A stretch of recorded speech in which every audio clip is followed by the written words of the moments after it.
Good afternoon. A grand jury in the District of Columbia today returned an indictment presented by the Special Counsel's Office.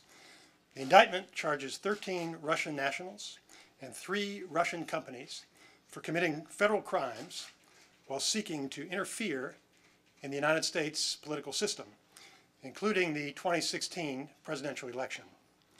The defendants allegedly conducted what they called information warfare against the United States, with the stated goal of spreading distrust towards the candidates and the political system in general. According to the allegations in the indictment, 12 of the individual defendants worked at various times for a company called Internet Research Agency, LLC, a Russian company based in St. Petersburg.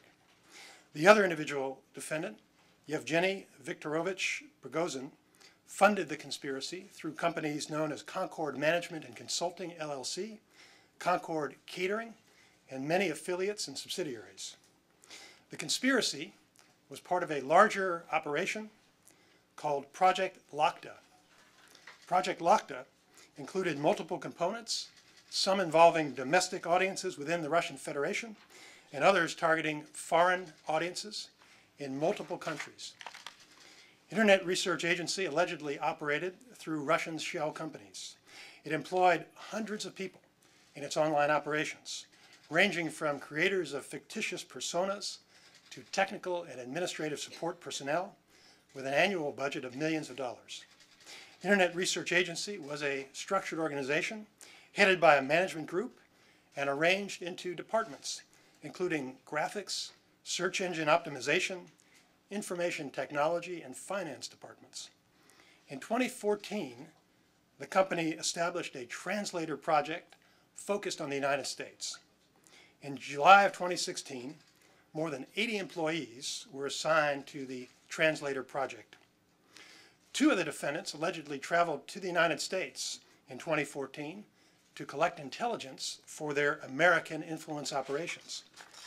In order to hide the Russian origins of their activities, the defendants allegedly purchased space on computer servers located here in the United States in order to set up a virtual private network. The defendants allegedly used that infrastructure to establish hundreds of accounts on social media networks such as Facebook, Instagram, and Twitter, making it appear that those accounts were controlled by persons located in the United States. They used stolen or fictitious American identities, fraudulent bank accounts, and false identification documents. The defendants posed as politically and socially active Americans, advocating for and against particular candidates. They established social media pages and groups to communicate with unwitting Americans. They also purchased political advertisements on social media networks.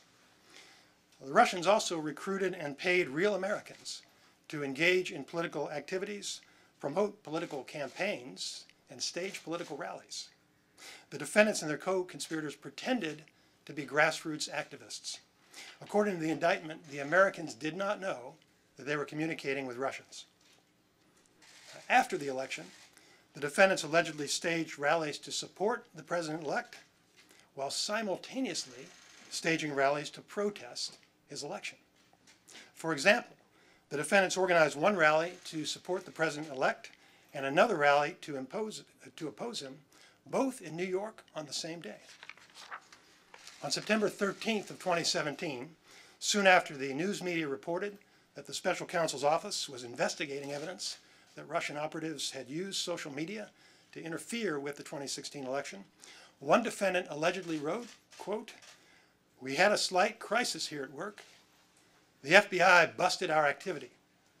So I got preoccupied with covering tracks together with my colleagues."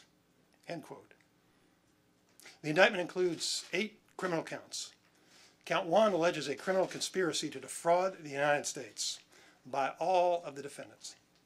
The defendants allegedly conspired to defraud America by impairing the lawful functions of the Federal Election Commission, the United States Department of Justice, and the Department of State.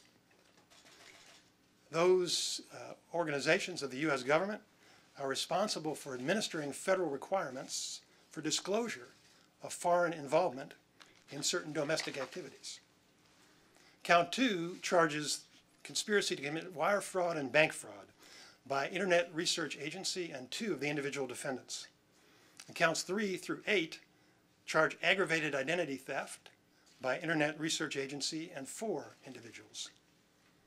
Now, there is no allegation in this indictment that any American was a knowing participant in this illegal activity.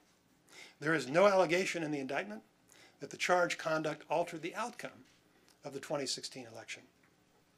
I want to caution you that everyone charged with a crime is presumed innocent unless and until proven guilty in court. At trial, prosecutors must introduce credible evidence that is sufficient to prove each defendant guilty beyond any reasonable doubt to a unanimous jury. The special counsel's investigation is ongoing. There will be no comments from the special counsel at this time. This indictment serves as a reminder that people are not always who they appear to be on the internet. The indictment alleges that the Russian conspirators want to promote discord in the United States and undermine public confidence in democracy. We must not allow them to succeed. The Department of Justice will continue to work cooperatively with other law enforcement and intelligence agencies and with the Congress to defend our nation against similar current and future efforts. I want to thank the federal agents and prosecutors who are working on this case for their exceptional service, and I'll be happy to take a few questions. Is there concern that this indictment undermines the outcome of the election? What I've identified for you are the allegations in the indictment. There's no allegation in the indictment of any effect on the outcome of the election. Jessica. On page 4 of the indictment, paragraph 6, it specifically talks about the Trump campaign, saying that defendants communicated with unwitting individuals associated with the Trump campaign. My question is, later in the indictment, campaign officials are referenced, not by their name, by campaign official 1 or 2 or 3. Were campaign officials cooperative, or were they duped? What was their relationship with this? Again, there's no allegation in this indictment that any American had any knowledge. And the nature of the scheme was that the defendants took extraordinary steps to make it appear that they were ordinary American political activists, even going so far as to base their activities on a virtual private network here in the United States. So if anybody traced it back to that first jump, they appear to be Americans. Catherine. Have you had any assurances from the Russians that they will provide these individuals for prosecution? There's been no communication with the Russians about this. We'll follow the ordinary process of seeking cooperation and extradition. Thank you very much.